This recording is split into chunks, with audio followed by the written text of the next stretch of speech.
Isn't this your boyfriend, Ryan? He got married at a private venue this week with one of his father's business partner's daughter.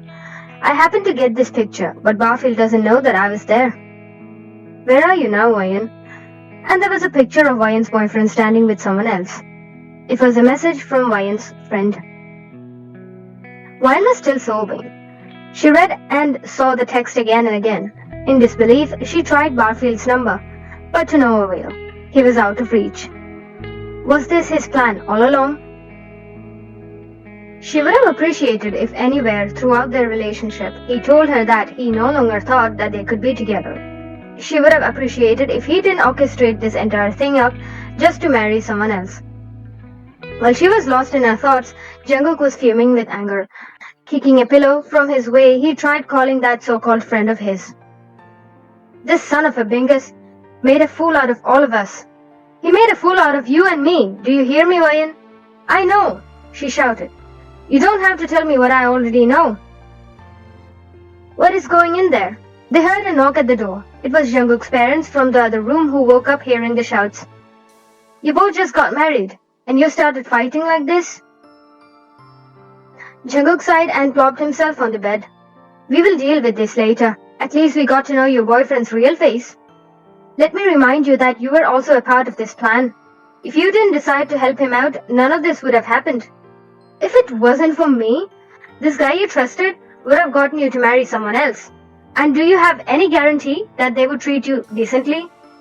She placed her head on her palm. This is how it had to turn out?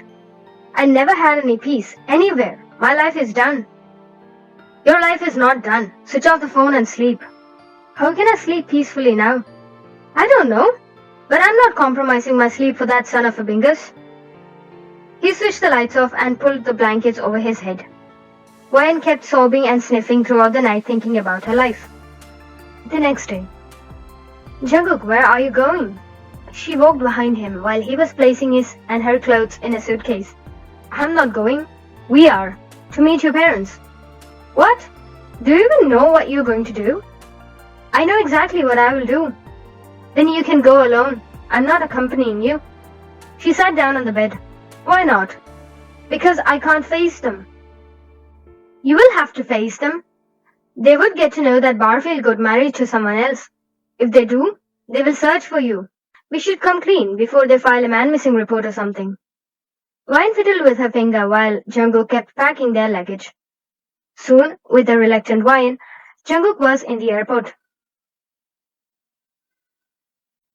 The bell rings in the house.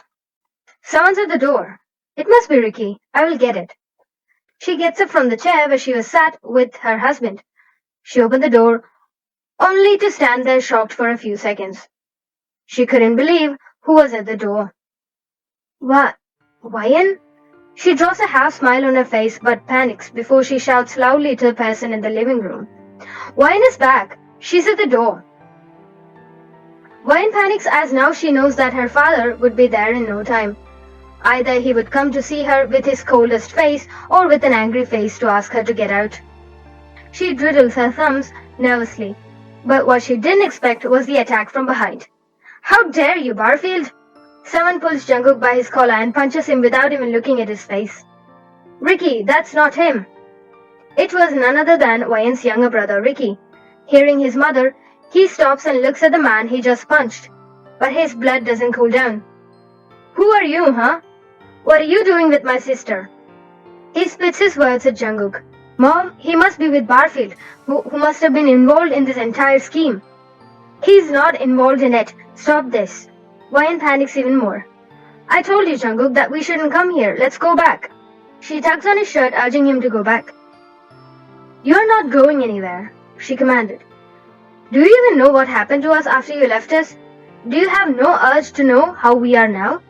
Did you ever think about us when you left all of us for someone you barely knew? If her life was how she planned, she would have shouted back, I knew him enough. Look, I have a great life. But things didn't go in her favor. Her mother was right. She ran away with someone who she barely knew. These thoughts brought tears in her eyes. We came to know about Barfield. He got married to someone else. We went and fought with his family once we got the news. That is why I thought it was Barfield who brought you back. Anyway, come inside.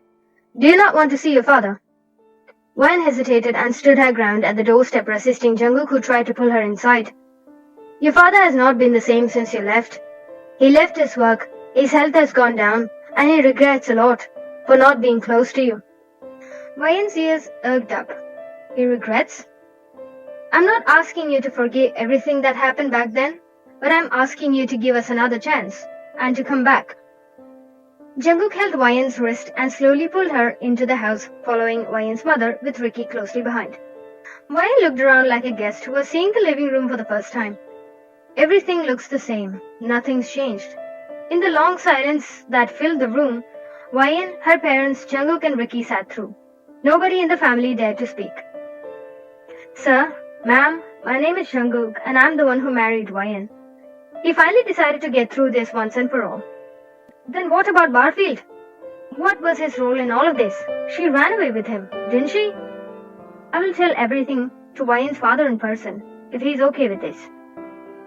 Wan's father agreed and they both went out, leaving Wan with her mother and brother. That night at dinner, surprisingly, Wan's father was happy. He was all praises for Jungkook. Wan and the rest of the members wondered what that conversation must have been, which flipped Wan's father in Jungkook's favor.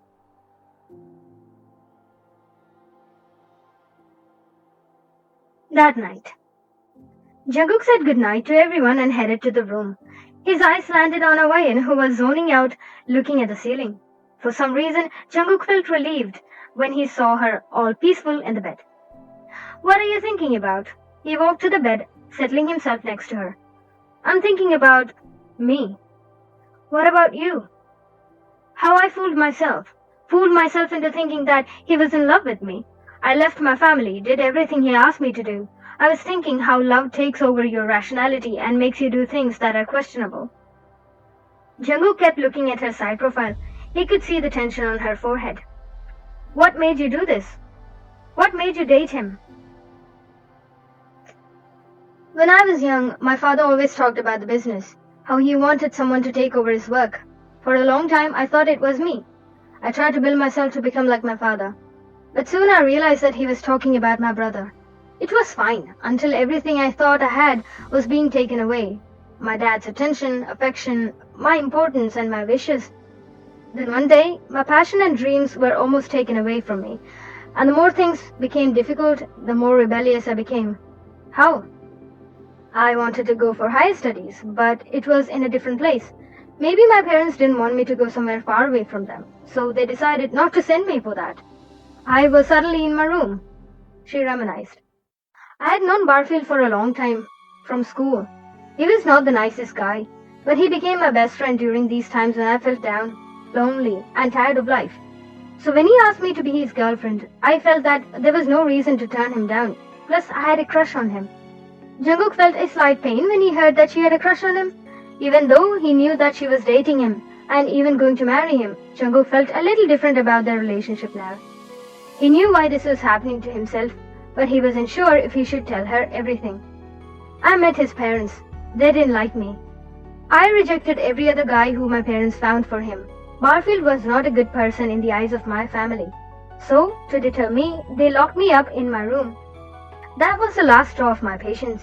I felt that I'm being caged again in their fancies. That is how I agreed to Barfield when he brought elopement as a solution to everything. A big lawn for our kids to play, a better lifestyle without being chained to our parents' demands, and a life full of love and only happiness. These were his promises. And just like any other girl who had consumed enough romance novels and dreamed of living with her Prince Charming, I too fell for this. She met the wrong person, Jungkook thought to himself. There were plenty of Barfields in this world who would fool a naive lover like Ryan. But there were guys like Jungkook who were still trying to find a happy life like Ryan dreamed of. Sadly, the world was cruel enough to make them meet like this. Ryan, he started. I don't know how this might come across. I know you still have fresh wounds from what happened, and it might take you time to heal. But if you ever feel like you need support, you can lean on me. Not just as a legal husband's duty, but as your husband who likes you. Wyan could not comprehend his words. Was it a confession? You like me? I do. It was not hard for me to like you. You're an amazing person. Wyan got lost in her thoughts. You don't have to answer me anything. Jungkook, this is the best thing that happened. What? I made a lot of mistakes when it came to relationship. I made everyone around me unhappy. Couldn't choose the right person. Put myself in danger. And now you are here, like a savior. You shouldered a lot of responsibilities. You convinced my parents, and look, they are happy for us. I think this is the best thing that happened to me and my family, and I will forever be grateful to you. Jungkook sighed. Wyan, I don't want you to be grateful or feel like you are indebted to me in any way, but if you're ready to give me a chance, I'm okay with that. Their hearts were in peace after all that happened for the past couple of months. Let's sleep. Ricky apologized for me for the punch, and we got over it. So tomorrow, me and him are going out. Sounds great. Where are you two going? It's a secret. It is an only boys outing. He smirked and went to bed. 3 days later, Wyan and her family were ready to leave to Jungkook's place to plan the wedding. Everything was set. People were happy. Guests were invited at war footing. As they proceeded to the taxi they hired, Jungkook, who was walking next to Wyan, held Wyan's hand. She looked up at his side profile to find him smiling. I'm happy that this is finally happening. Aren't you excited? Maybe, or maybe not. I think you would be more excited to marry the prettiest girl alive. She ran her fingers through her hair. I don't see the prettiest girl in the world anywhere here, can you? I only see a girl who happened to win a jackpot. You know, to be able to marry the most handsome, well-behaved and stylish man on the planet, one should be doing good deeds. Seriously? She rolled her eyes and increased her speed, walking away from Jungkook. Hey, I didn't lie, did I? It was a happy chapter in Wyan and Jungkook's life. Things were not as anyone planned. It was better this way. But for someone else, the days were not so good. Somewhere else in the city, the door of the hospital room opened, revealing an old couple and a young woman. Oh, my son, my little prince, who did this to you? The guy in the hospital bed with his hands and legs plastered closed his eyes. Barfield, son, who beat you up to pulp like this? Don't make a scene, Mom and Dad. It was just a boy's day out accident. He clenched his jaw in pain as he remembered the day. That day. She was no use for me. I'm glad I could get rid of her. So, you had no plans of marrying her? I had, of course. You see, her parents are filthy rich. My parents are rich too, but it doesn't hurt to have more. But Wyan was stupid. She was clingy and stupid. And I realized that her parents would never accept her and me if we ever went back. Then why didn't you just break up with her? Like I said, she is clingy.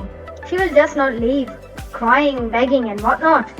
And my parents found someone else who had more riches than that stupid Wyan. Who would not take such an opportunity? Fair point. Now, there is something that was delivered to me which belongs to you. I brought it with me to hand it over to you. Sure. A hard punch landed on Barfield's face, throwing him onto the ground. This is from Ricky. You know, Wyan's brother. I hope you don't mind. Not at all. Jungkook pulled up Barfield from the ground only to punch him down once more. This is from our Wyan. Another punch. And finally, this is from her parents. Are the deliveries done? Yeah, I'm done. But I'm not done. Barfield's eyes widened, seeing the guy who was cracking his knuckles and neck. How are you, Ricky? I'm doing pretty well. So is my weight training. But I need some practical lessons. Go ahead. Show your brother-in-law some talent, Ricky. Barfield closed his eyes, remembering how that day he was in air. Ricky didn't let his feet touch the ground.